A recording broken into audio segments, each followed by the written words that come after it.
A rare Canadian-made Atari game surfaces in Brantford. As soon as I saw this cartridge, I knew it wasn't anything that had been discovered yet. The long-lost Atari video game has drawn more than 10,000 hits on YouTube. It was made in Canada, and as CTV's Matthew Kang tells us, the only surviving copy that we know about has surfaced in Brantford. You may remember the little man with a big stomach for dots and ghosts. I didn't say I couldn't get it. Or the brave frog who redefined jaywalking. But this Atari game, donated to Brantford's Personal Computer Museum, baffled the curator himself. I wasn't familiar with it at all.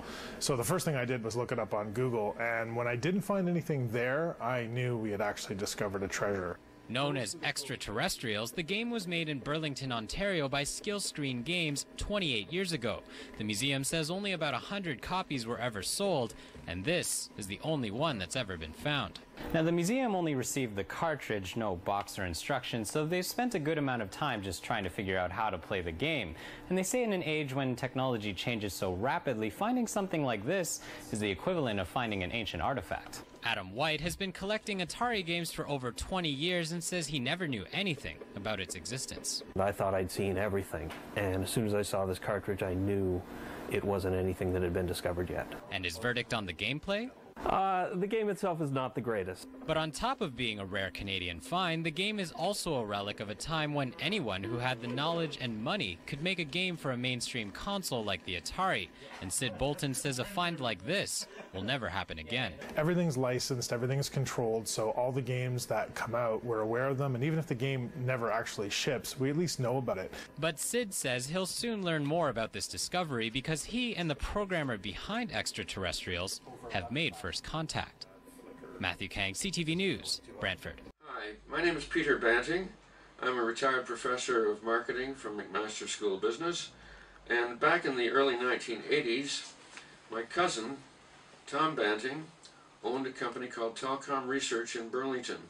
And at that time, there was quite a craze in video games, particularly the Atari games. So we thought we'd create a new game for the Atari set. And at that time, the movie E.T. was popular, so we created a game called Extra Terrestrials.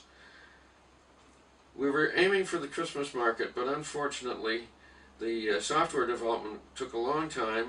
We missed that market, but we put out a couple of hundred copies in a test market, and then immediately thereafter, unfortunately, the market plunged to nothing, and I had one of the little cartridges which I stuck away in a box. A few weeks ago, my wife got after me to start decluttering the house, and I found this cartridge from some 30-odd years ago. So I wondered what to do with it, and rather than toss it out, I recalled that having taken my grandchildren up to Brantford a few weeks before, we had visited the PC Museum, Personal Computer Museum in Brantford, and they have the largest collection of video games in Canada and perhaps in the world. So I thought I'll give that to them. So I sent it up, and the fellow who was in charge of the video games up there thought, wow, what a revelation. A Canadian game and nobody knows about it, and this is probably the only copy left.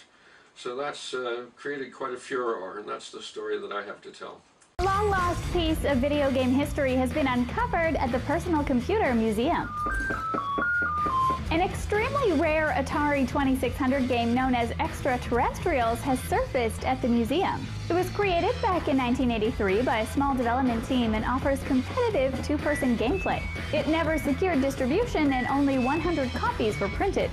Personal Computer Museum founder Sid Bolton stresses the importance of preserving games like this. Yeah, I'm really feeling like a digital archaeologist this week, actually. It's been amazing. Indiana Geek? Yeah, something like that. We actually unearthed a video game that was created back in 1983 that the world does not know existed until this week, which is pretty amazing. The Atari 2600. Yeah. The Atari 2600 has a huge following of fans. Even today, people still buy games, they still talk about it, they still discuss it, and every single known Atari cartridge has been archived up until this point. And this is a great piece of Canadian gaming history. It was created just as the video game market crashed, and therefore it was sold in extremely small numbers. So this is like the Vincent van Gogh of video game cartridges? Yeah, I mean, it's not the greatest game by any means. The game's called Extra Terrestrials, and it's kind of, I sort of call it a mix of Pac-Man, Freeway, and E.T., because actually the main character looks like E.T. so much so that the company probably would have been sued had the game really sold in big numbers. And you can be other characters as well in the game, but not the greatest gameplay, but really fascinating story. The fact that nobody knew about this game at all. That is very, very unusual in this business. So, any idea how many were produced? I talked to the people who actually produced the game. They figure they sold about 100, 200 at most. They sold them door to door. Wow. And we actually have footage of how the game plays. It's pretty interesting. We'll look at it right now if we can. We're hearing it right now. We're hearing it for sure, yeah. And there it is right there. And so you can actually see it does look a lot like E.T. And the Ranger. And Isn't this a Seinfeld episode? Isn't that Frogger? No, that was Frogger. Yeah, okay. That was Frogger. Just watched that the other day, actually. So anyways, but really just, there actually are people making new games today. But this is unusual in that it's an old game that's being put out there. So really exciting for us at the Computer Museum. It's amazing. And being my age, I got a couple of Christmases ago, I got a Nintendo system with a whole bunch of original games to go with it, because we always got a kick out of playing that. And the funny thing is, you talked about the video game industry sort of crashing for a while there. It's almost gotten to the point where you need 4 hands to play some of these games, so I don't even try. So some of the old ones are just kind of a blast. Yeah, very simplistic gameplay, and just the entire Atari community right now is going kind of bonkers. We've had a lot of skeptics who have questioned whether it's real or not.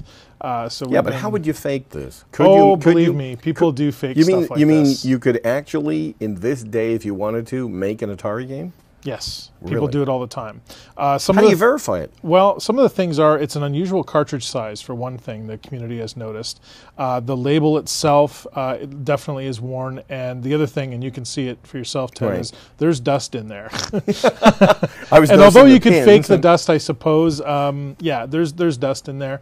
Also, when we do get this thing archived, we think that that'll also prove, because of the programming techniques and the style of the code and everything, should also prove when it's from. But honestly, it's an interesting thing, a lot like digital archaeology. We're looking at the system it basically would play on. That's the Atari 2600. And so we have this set up at the museum, so you can actually come and play on October 15th, which is our next open house, and our next game night, October 22nd. You can actually try this out. Right now, the only place in the world that you can play this game is at the museum.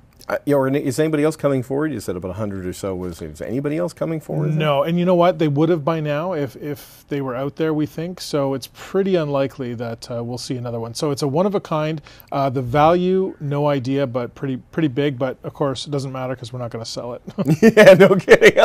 Okay, open house on October 15th. Yes. Yeah, it's a blast to go down there. So, I mean, if somebody gets a chance, it's a place to be. Thanks for the history. No problem. Check it out at pcmuseum.ca if you want to learn more about it, all the details, the story, the family, the whole bit. Sid's the man when it comes to the information technology and then some. We're coming back. It was the first time the public could play with their long-lost Atari game Extra Terrestrials. Oh, I didn't know you could do that. That's right. Come on, right here. Yeah, Daryl, you're no good at this. I didn't know you could do that.